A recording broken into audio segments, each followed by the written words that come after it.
Assalamualaikum warahmatullahi wabarakatuh. Selamat malam pemirsa Bandung TV, Sampurasun. Aduh, ini luar biasa malam hari ini kita berjumpa kembali tentunya dalam dialog kita yaitu Jabar Terkini. Seperti biasa, Jabar Terkini akan terhubung dengan para pakar berkaitan dengan isu yang kami angkat malam hari ini. Kalau minggu lalu kita berbicara mengenai pembelajaran tatap muka yang ada di kota Cimahi dan juga Jawa Barat, saat ini kita akan beralih lagi topik yang akan kita bahas berkaitan dengan kekerasan, khususnya adalah kekerasan kepada para perempuan. Ini menjadi salah satu permasalahan yang terus-menerus terjadi dan bagaimana mengkondisikan hal tersebut, karena kalau kita lihat bukan hanya public figure saja yang melakukan hal tersebut, tapi masyarakat di luar sana pun melakukan hal yang serupa. Apakah power dari laki-laki ini bisa menjadi faktor pendukung bahwa mereka memiliki privilege, memiliki kekuatan yang lebih besar daripada kaum perempuan, sehingga mereka bebas melakukan apapun termasuk kekerasan yang terjadi saat ini, baik kekerasan fisik, kekerasan verbal, sampai dengan ke psikis. Nah, untuk membahas hal tersebut, saya sudah terhubung seperti biasa setiap malam Jumat kami akan terhubung secara virtual dengan narasumber kami. Di antaranya sudah hadir di virtual ada Ibu Iip Fariha MPSI selaku psikolog yang akan berbincang dan juga bagaimana menghadapi kasus-kasus kekerasan terhadap perempuan dan bagaimana pula perempuan harus menghadapi kasus-kasus ini. Kita akan sapa terlebih dahulu. Assalamualaikum, selamat malam Bu Iip. Selamat malam Mbak, apa kabar? Baik, sehat ya Bu Iip, terima kasih sudah bisa bergabung. Iya, seharusnya kita memiliki dua narasumber yaitu Ibu Atalia Kamil, tapi ternyata beliau ada acara mendadak sehingga tidak bisa bergabung bersama kami membahas mengenai kekerasan pada perempuan. Ibu Iip, kalau kita berbicara mengenai perempuan, ini luar biasa. Kalau kita bisa bilang peranannya luar biasa, bisa menjadi wanita karir, ibu rumah tangga, menjadi anak, menjadi istri, banyak sekali peran yang harus dijalankan oleh mereka.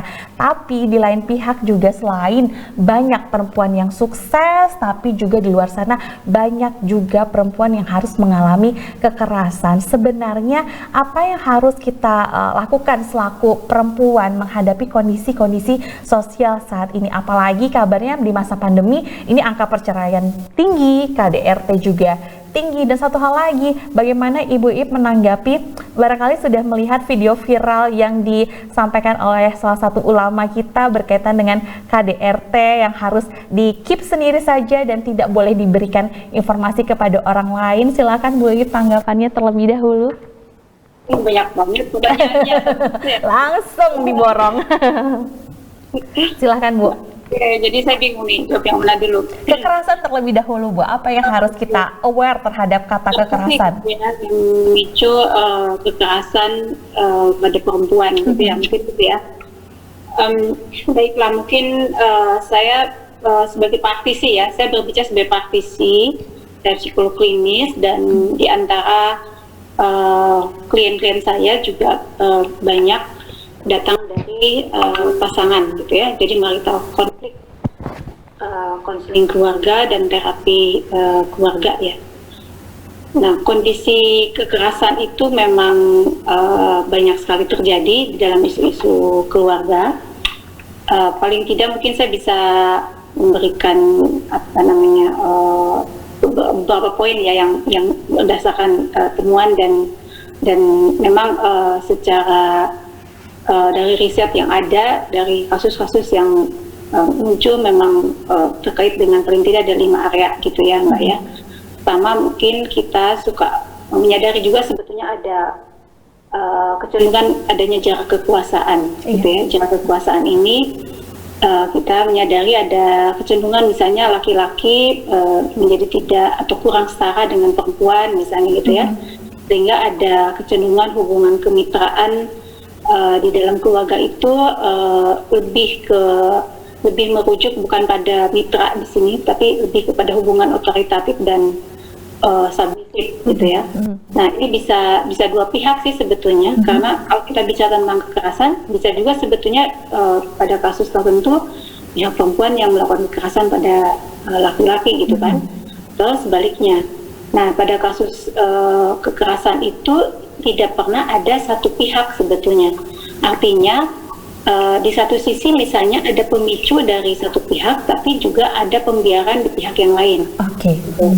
Jadi kalau kita bilang ada jarak kekuasaan, nah apakah ini karena otoritatif dan submisif ini juga maksud saya bukan melulu dari selalu laki-laki gitu ya, bisa juga dari perempuan. Tapi juga kalau satu misalnya bersikap otoriter, kemungkinan yang satunya juga memberikan peluang-peluang terhadap pembiaran terhadap kondisi itu, gitu ya. Kemudian yang kedua terkait dengan posisi di masyarakat, peran dan posisi di masyarakat yang rentan terhadap tindak kekerasan, gitu ya. Jadi misalnya tentang adanya polarisasi peran, gitu ya. Pada tingkat ekstrim misalnya ketika peran-peran itu dipetakan berdasarkan perbedaan seksual, gitu ya.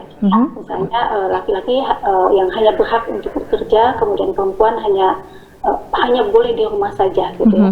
Nah, sebetulnya mungkin perannya sendiri tidak masalah ya, tetapi ketika misalkan dalam situasi tertentu salah satu pihak merendahkan misalnya gitu ya peran yang lain gitu ya, jadi di situ ada polarisasi yang tidak imbang gitu ya, sehingga perempuan misalnya yang hanya misalkan menjadi ibu rumah tangga, kemudian dia merasa tidak memiliki harga diri misalnya gitu ya, jadi dia merasa karena dia tidak menghasilkan secara ekonomis misalnya, kemudian laki-laki menganggap bahwa ibu rumah tangga ini tidak bekerja gitu ya. Ya, sebetulnya mungkin dia berperan aktif dan dia berkontribusi misalnya terhadap keluarga gitu ya. Nah, jadi nanti akan ada pendefinisian ulang terhadap peran-peran rumah tangga ya. Ada sebaliknya juga di kasus saya misalnya saya menemukan justru kebalikannya gitu ya. Perempuannya sangat dominan gitu ya, dan laki-laki misalnya direndahkan karena kekurang mampuan di dalam memenuhi kebutuhan-kebutuhan finansial misalnya gitu ya. Jadi sama saja sebetulnya. Jadi kalau kita bicara tentang kekerasan khususnya di rumah tangga itu tidak pernah satu pihak gitu ya. Pasti akan ada pihak lain juga yang berkontribusi terhadap terjadinya kekerasan itu. Itu apalagi kalau misalnya ada jelas-jelas diskriminasi ya. Jadi diskriminasi ini misalnya faktor budaya memang mengarahkan kepada perbedaan-perbedaan yang didasarkan pada seksualitas, misalnya pada dominasi satu pihak, gitu ya. Yang pihak yang lain kurang atau dianggap lebih lemah dari yang lain, gitu ya. Nah, sehingga nanti ada isu yang berikutnya yaitu terkait dengan rasa harga diri yang rendah dari satu pihak, dan pihak yang lain cenderung merendahkan.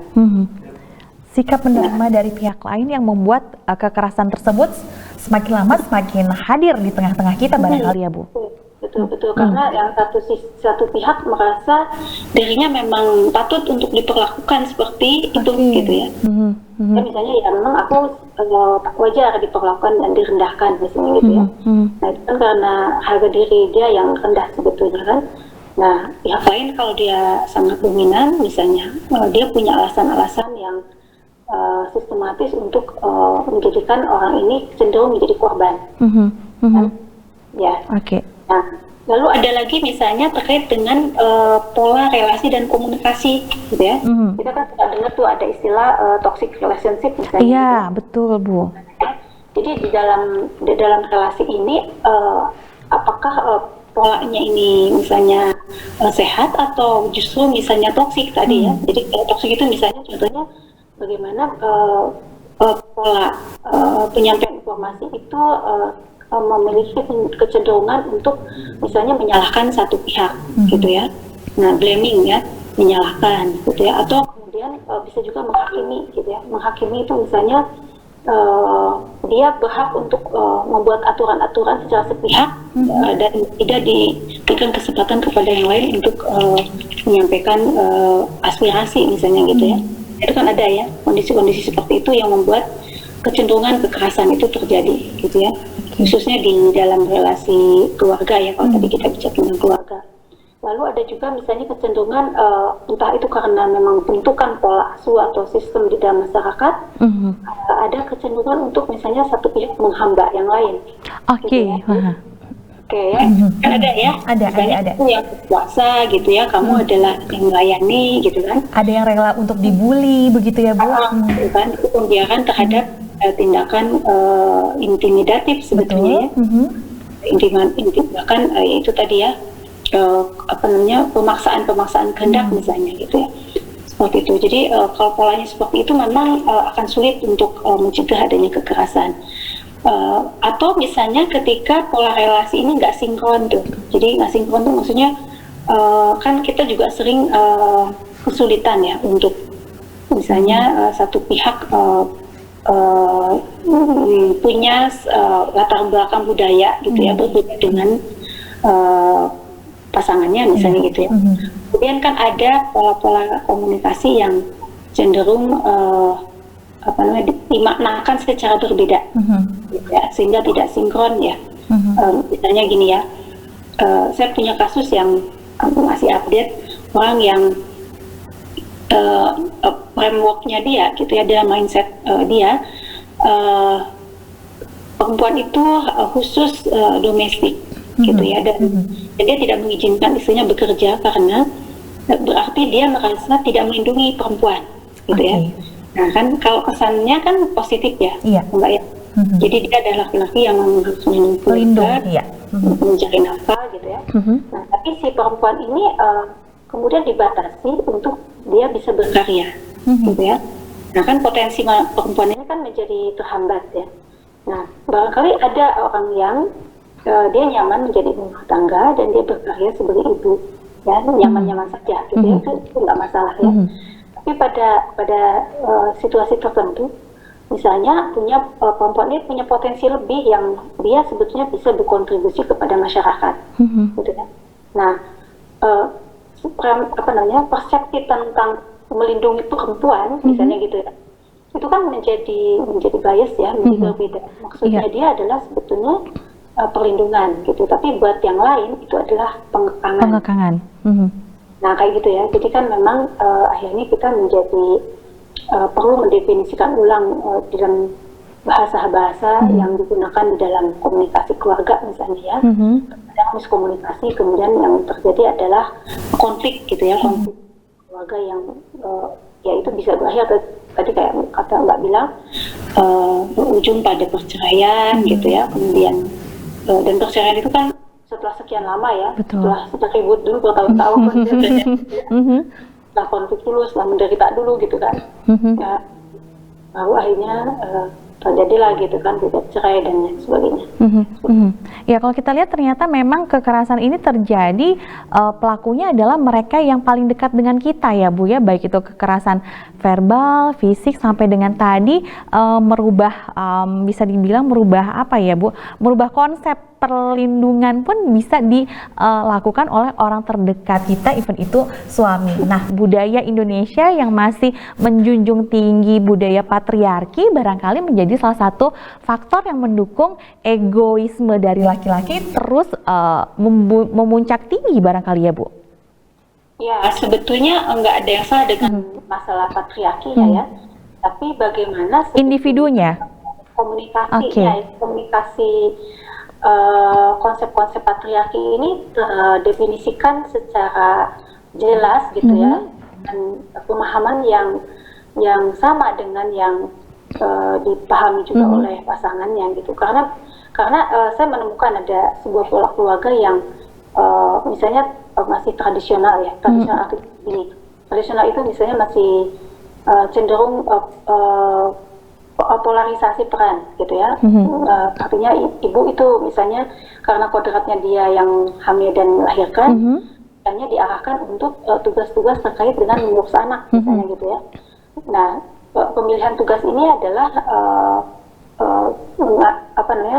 terikat dengan budaya misalnya gitu ya, budaya yang membuat mereka juga cenderung diharapkan lebih lebih banyak di rumah dan mengurus anak, mendidik, ya misalnya untuk urusan sekolah dan lain-lain tuh ibu. Ibu. Gitu ya. Kemudian ayah lebih ke arah misalnya urusan Keuangan, gitu iya, ya, betul. keuangan misalnya gitu ya. Kemudian kalau ada hal yang terkait dengan tugas-tugas yang menyangkut kepada masyarakat lebih luas, tapi itu tugas ayah gitu. Nah, itu nggak ada masalah kalau saya sendiri memang mengkomunikasikan itu dan merasa nyaman dengan pembagian peran itu, gitu ya. Jadi mungkin tidak akan selalu menjadi peluang terjadinya kekerasan, karena seperti tadi saya bilang ya, kalau misalnya si perempuan ini juga atau ibu ini juga dia merasa berharga dengan dirinya, dia juga diberikan gitu ya peluang untuk mengekspresikan potensi dan mengekspresikan aspirasinya dia, misalnya gitu ya. Dia punya otonomi misalnya, kan juga dia punya harga diri, gitu ya. Dia berkarya dan dia juga bermanfaat gitu kan untuk keluarga, untuk masyarakatnya gitu kan. Baik, kita tahan dulu Bu penjelasannya. Ini akan sangat banyak sekali pendapat yang akan disampaikan oleh narasumber saya, pemirsa. Tapi kita harus bersabar, kita jeda terlebih dahulu tentunya dalam program Jabar Terkini. Kami kembali sesegera mungkin.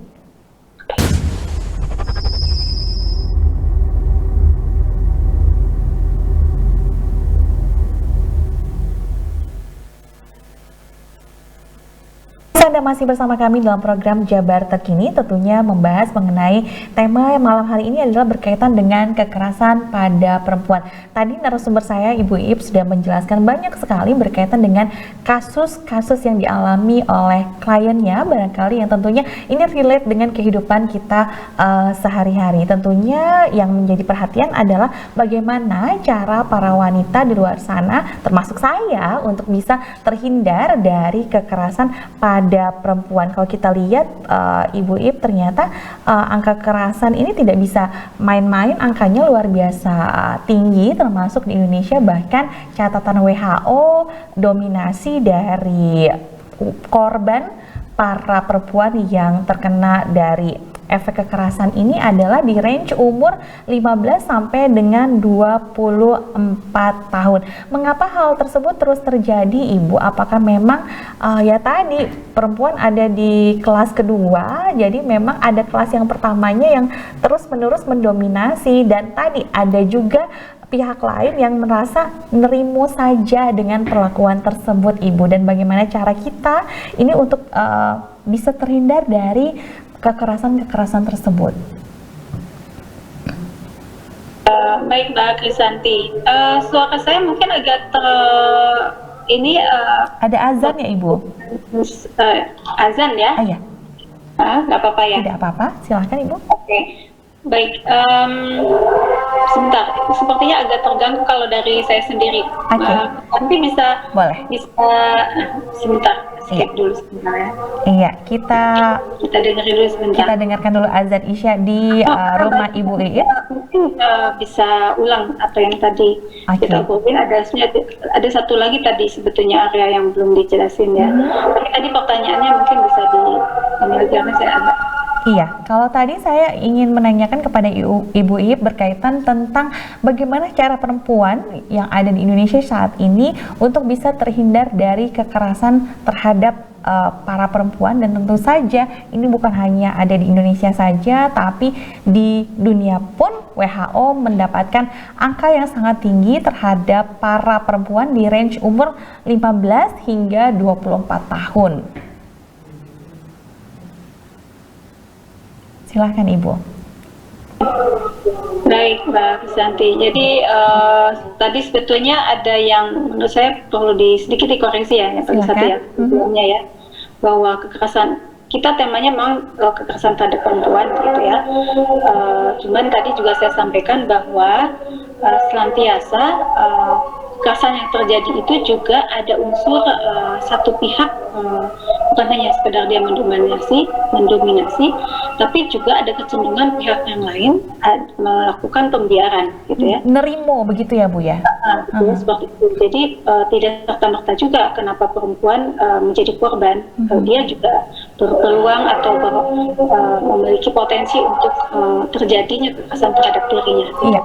Nah, sehingga ini kita perlu untuk menggarisbawahi ketika pertanyaannya bagaimana kita menghindari diri dari seperti itu, maka memang faktor edukasi penting kepada perempuan-perempuan muda, juga kepada calon-calon suami gitu ya, kepada laki gitu ya, yang memang menjelang balik, bagaimana mereka juga mempersiapkan relasi lawan jenis yang sehat gitu ya.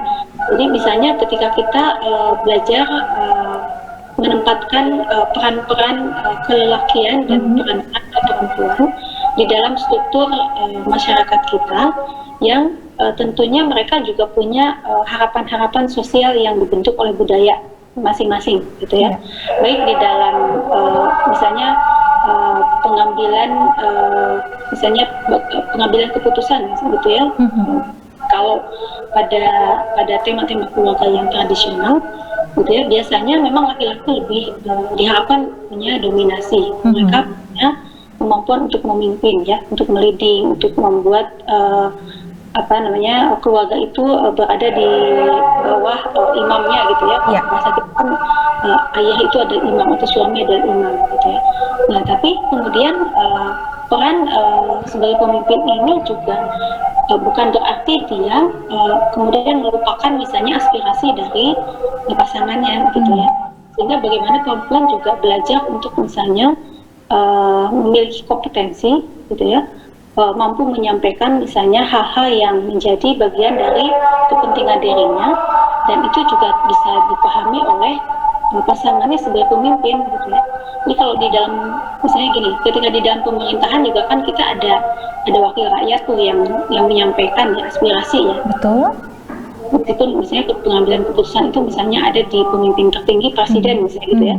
Nah, tapi kan ada juga kan hak dari orang yang dipimpin untuk berbicara gitu ya, untuk menyampaikan misalnya bagaimana dia juga diperhatikan gitu ya, dipahami kebutuhannya gitu ya, dilindungi gitu kan, kemudian merasa aman misalnya gitu ya, sehingga bukan hanya bagaimana dia menerapkan sisi otoritatif dia gitu ya, tapi bagaimana juga dia berperan sebagai pelindung gitu ya, berperan sebagai pengayom gitu ya. Jadi kan kalau posisinya seperti itu, saya rasa akan ada kesetaraan gitu ya. Kesetaraan itu bukan persamaan ya, itu beda. Itu tidak menjunjung persamaan karena nggak bisa sama ya, laki dan perempuan itu nggak pernah bisa sama.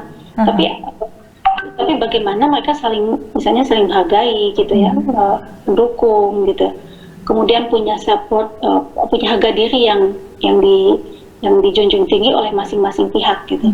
Nah itu kan itu harus dibentuk dari sejak dini kan, dari sejak mereka masih katakanlah, kalau tadi kita lihat ternyata kekerasan di masa remaja sudah mulai muncul, berarti mereka juga perlu dipersiapkan di usia lebih awal lagi gitu ya. Lebih awal lagi bagaimana mereka juga misalnya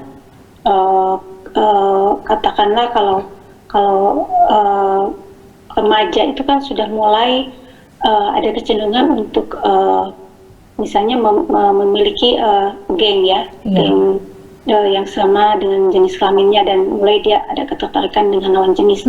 Dari situ kan kita juga mulai belajar untuk membimbing anak-anak kita, peran kelelakian dan peran keperempuan itu di dalam relasi itu seperti apa gitu ya. Iya.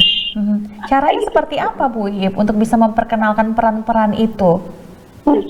Tadi saya bilang edukasi ya. Jadi edukasi itu berarti kita mulai dari upaya preventif ya. Karena kalau sudah terjadi kekerasan kan jadinya perlu upaya namanya kuratif atau rehabilitatif ya.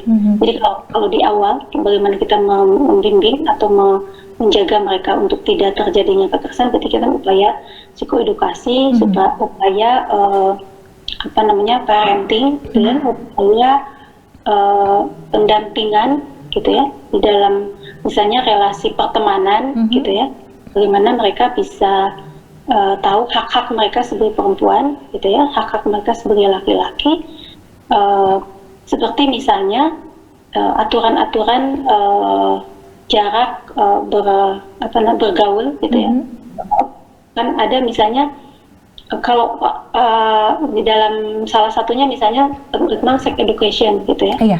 Nah, itu kan ada apa sih namanya, ada relasi yang terkait dengan rasa apa namanya, ketertarikan misalnya ya ketika mulai remaja. Nah, kita kan ada beberapa apa namanya, materi-materi tentang apa namanya, tentang edukasi seks khusus untuk remaja yang terkait dengan bagaimana dia mempersiapkan atau bagaimana cara mereka menanggapi misalnya ketika mereka senang pada seseorang misalnya gitu ya. Kemudian pergaulan seperti apa yang sehat untuk mereka gitu ya. Perilaku seperti apa yang diperbolehkan dan tidak diperbolehkan gitu. Bagaimana ketika mereka misalnya mengetahui hak-hak dia gitu ya, seperti bahwa laki-laki itu misalnya apakah boleh nggak dia misalnya kalau sekarang kan ada isu-isu yang sudah lebih cepat ya terjadi pada anak-anak kita, di mana mereka lebih banyak berinteraksi lewat gadget misalnya gitu ya. Dan mereka akan jauh lebih mudah untuk mengekspresikan dalam bentuk tertulis kata-kata, tetapi kan kata-kata itu kan seringkali tidak terlalu dijaga untuk, maksud saya berbeda dengan ketika orang itu bertemu langsung ya. Sehingga kemungkinan kontrol diri itu menjadi lebih tidak terlatih gitu ya ketika mereka bergaul melalui media gitu ya. Makanya misalnya sering terjadi katakanlah mereka berkenalan lewat karena berperilaku lewat medsos gitu ya, yang proses interaksi sosialnya itu menjadi tidak genuine ya, tidak atau perifer gitu ya. Lalu kemudian mereka bisa menyembunyikan identitas dirinya gitu ya. Lalu kalau misalnya mereka ditipu atau mereka diakalin atau mereka bahkan diculik ya Bu, misalnya gitu ya, atau mereka tiba-tiba kemudian contoh sederhananya misalnya profil picture-nya itu berbeda gitu ya. Sehingga mereka mungkin tidak bisa mengantisipasi kan peluang-peluang untuk terjadinya tindak penipuan atau kekerasan. Nah, ini juga kan jadi problem buat kita, bagaimana anak-anak muda ini belajar untuk menjaga perilaku dan menahan diri untuk misalnya ada bagian-bagian yang kalau dalam agama kita sebutnya sebagai aurat gitu ya, tidak perlu diperlihatkan misalnya, atau pada jarak batas seperti apa mereka berinteraksi dengan lawan jenis misalnya gitu ya, apa yang diperbolehkan dilakukan oleh mereka, mana yang itu misalnya melanggar batas-batas nilai agama dan sosial kemasyarakatan misalnya gitu ya, kan itu perlu diajarkan gitu ya, menurut saya gitu. Dan itu di rumah ya, di rumah, di sekolah gitu ya. Nah, antara lain dengan seks edukasi tadi gitu. Baik, ternyata PR sebagai orang tua banyak ya Bu Iip untuk berkaitan tadi mempersiapkan para anak untuk tahu perannya dan bisa berjuang untuk dirinya sendiri. Nanti kita akan berbincang lagi Bu Iip, kita punya jeda iklan terlebih dahulu berkaitan dengan Jawa Barat kemarin sempat trending berkaitan dengan kekerasan seksual yang terjadi pada para santriwati. Nah, bagaimana pandangan dari Ibu Iip berkaitan dengan kasus tersebut? Kami akan kembali untuk Anda pemirsa sesaat lagi.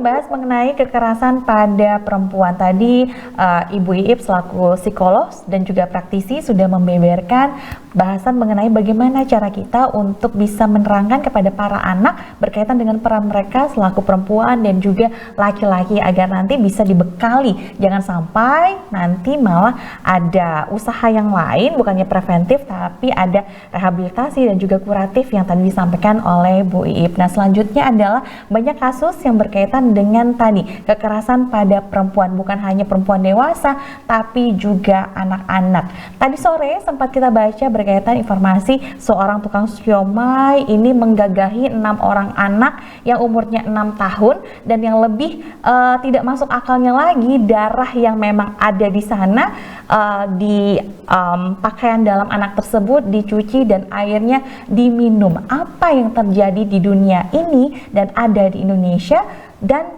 jangan jauh-jauh, ada di Jawa Barat berkaitan dengan tindakan seorang pemimpin pesantren yang ternyata melakukan kekerasan seksual terhadap para santriwatinya. Ibu Iip, ini fenomena apa yang terjadi di Indonesia sebenarnya? Baik Mbak Santi, ini kasus berat ya. Iya.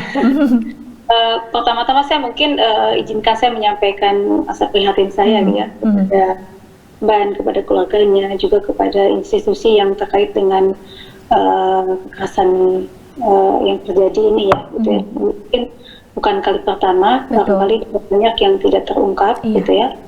Dan mudah-mudahan sih ini tidak menjadi overgeneralisasi gitu ya. Jadi maksud saya kita tetap menganggap ini ada sebuah kasus gitu yang belum tentu itu pada situasi yang sama itu terjadi di tempat yang persis seperti ini gitu. Artinya kita harus melihat dalam konteksnya gitu ya.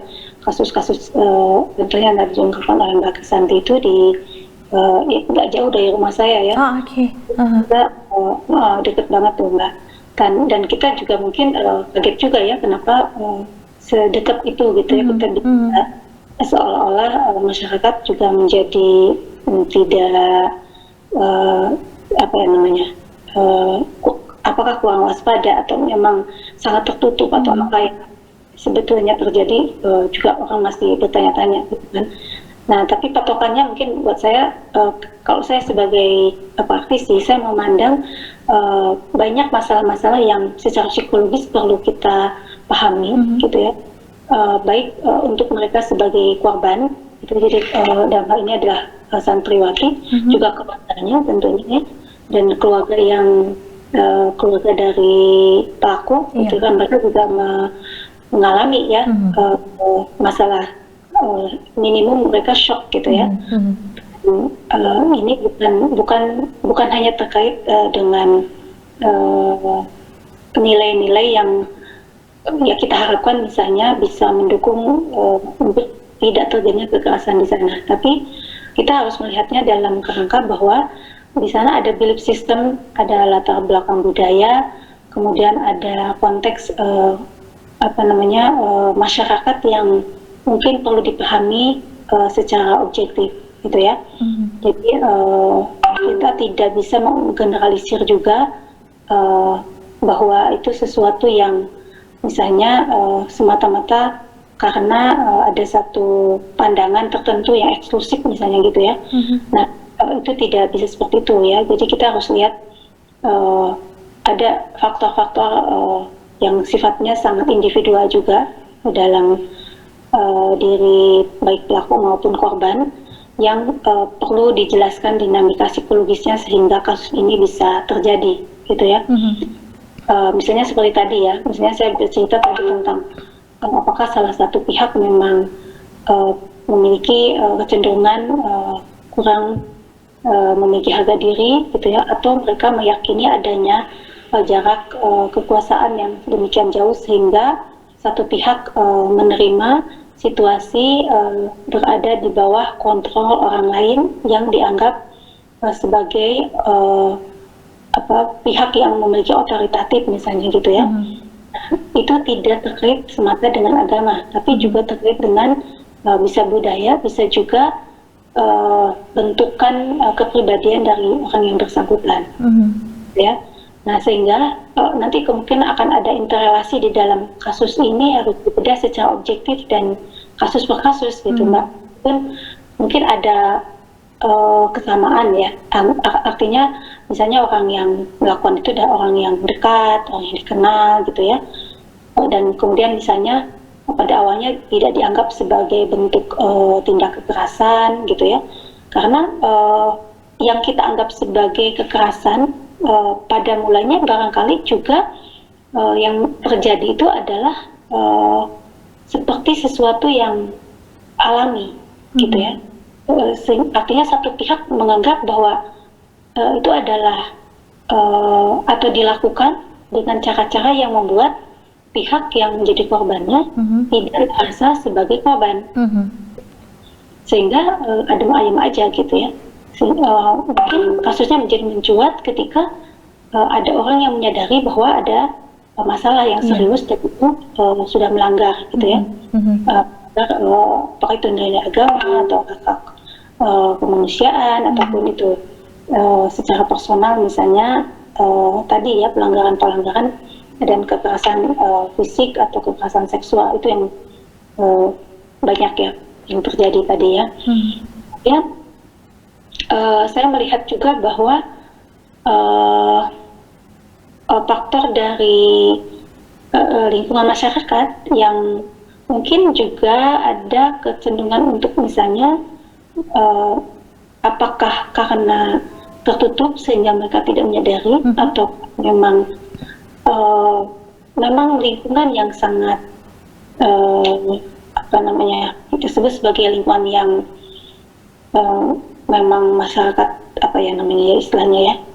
Saya menemukan ya ada satu kasus misalnya di suatu lingkungan tersebut relasi antar lawan jenis kelamin gitu ya bukan sesuatu yang tabu gitu ya, sehingga misalnya perlakuan-perlakuan yang mungkin di daerah yang lebih terbuka misalnya ya, katakanlah misalnya di kota-kota besar ya, mungkin sudah dianggap sebagai pelecehan seks misalnya gitu ya. Nah di masyarakat tersebut masyarakat yang memang tanda kutip minus lah gitu ya. Iya, minim informasi ya Bu ya.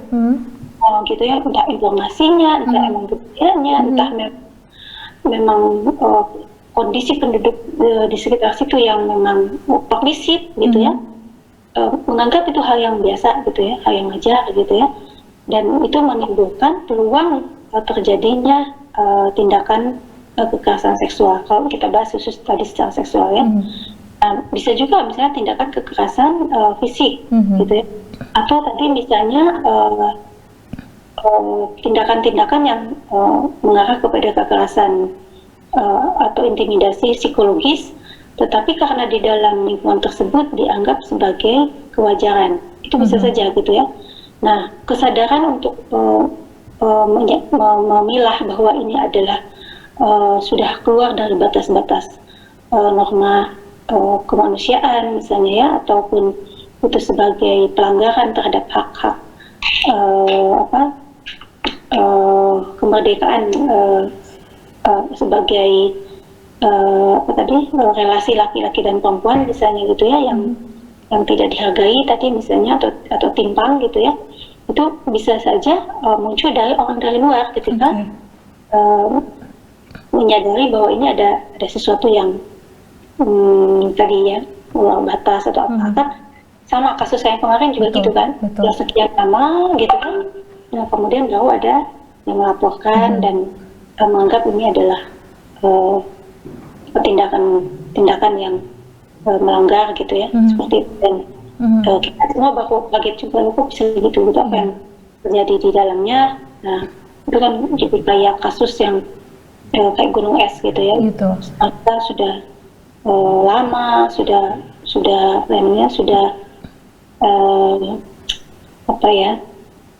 bukan waktunya aja, tapi memang kompleks gitu ya, isunya, masalahnya itu kompleks gitu, tidak hanya sekedar kejadian tindak kekerasan seksual saja gitu. Baik. Dan kemudian Bu, sebelum kita mengakhiri perbincangan kita malam hari ini berkaitan dengan kekerasan pada perempuan, sebenarnya kekerasan seksual, kekerasan fisik, atau kekerasan psikis yang harus kita hindari ataupun kita berikan tindakan preventif terlebih dahulu untuk anak-anak kita? Oke. Kekerasan itu sendiri memang mungkin agak sulit untuk dipisah ya. Bisa tindakan kekerasan itu bersifat fisik itu jauh lebih mudah dilihat ya, kadang terlihat juga ada bukti gitu ya. Kemudian kondisi fisik ini kan juga bisa berefek pada kondisi psikis ya. Misalnya merasa tidak dihargai gitu ya, merasa menimbulkan kecemasan, ketegangan, sehingga dia menjadi jauh lebih takut misalnya ketika kemudian nanti berrelasi atau ketemu lagi dengan situasi yang mirip misalnya. Nah, itu kan menunjukkan bisa traumatic event gitu ya. Lalu dia menjadi rentan juga terhadap terhadap perlakuan yang sama misalnya gitu. Nah, itu kan berarti kan ada efek psikis ya, awalnya fisik. Nah, seksual juga mungkin sama. Seksual juga bisa juga eksploitasi psikis sebelumnya, barangkali dia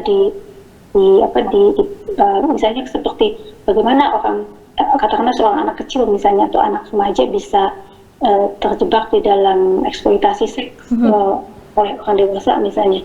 Apakah dia misalnya dengan bujukan, apakah dia merasa nyaman, justru dibikin nyaman gitu ya. Nah, mungkin kesannya seperti tidak ada korban di situ, tidak ada pelecehan. Ketika misalnya suatu saat ketika tindakan misalnya pelecehan seksual itu baru disadari itu sebagai sesuatu yang tidak menyenangkan gitu ya, atau justru ketika orang lain yang melaporkan bahwa itu ada tindakan yang sudah mengarah kepada kekerasan seksual. Nah, bisa jadi kemudian efeknya dia baru menyadari ada efek secara fisik gitu ya, misalnya gitu ya, kasus anak remaja yang dihamili gitu ya, dan kemudian dia tidak tahu bahwa dirinya adalah memang sudah diperlakukan pelecehan seksual itu sudah berkali-kali, dan ketika hamil baru dia menyadari bahwa ini ada tindakan yang tidak benar gitu ya. Jadi berarti kan ada yang miss di situ ya, pentingnya apakah pola relasinya gitu ya, pembiarannya gitu kan. Nah, itu kan kemudian jadi efeknya kan ke fisik ya. Nah, mungkin juga aspek sosial juga ada muncul di situ. Nah, kalau saya sih melihatnya kita harus melihat secara keseluruhan, ya, keseluruhan bagaimana tadi ya, upaya preventif kita kepada anak-anak kita dipersiapkan melalui edukasi yang benar, diantaranya adalah sex education, gitu ya, kemudian relasi pertemanan yang terjadi sejak anak-anak itu sudah mulai balik, gitu ya.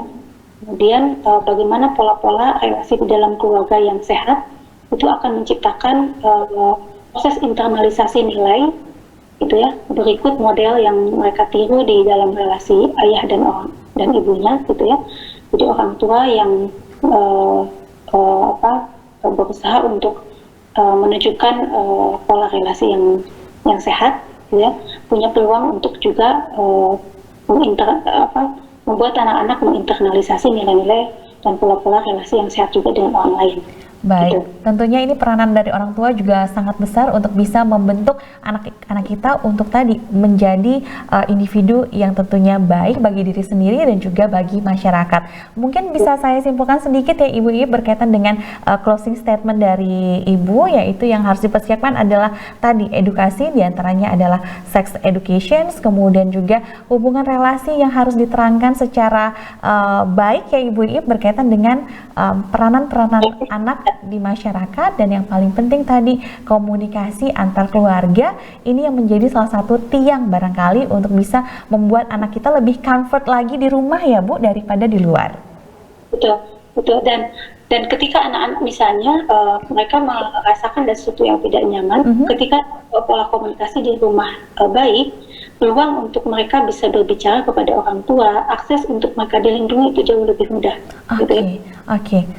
Ini luar biasa sekali ilmu yang kita dapatkan malam hari ini berkaitan dengan kekerasan pada perempuan yang tentunya tidak ada border lagi berkaitan dengan perempuan yang saat ini yang rentan akan banyak isu dan juga kekerasan.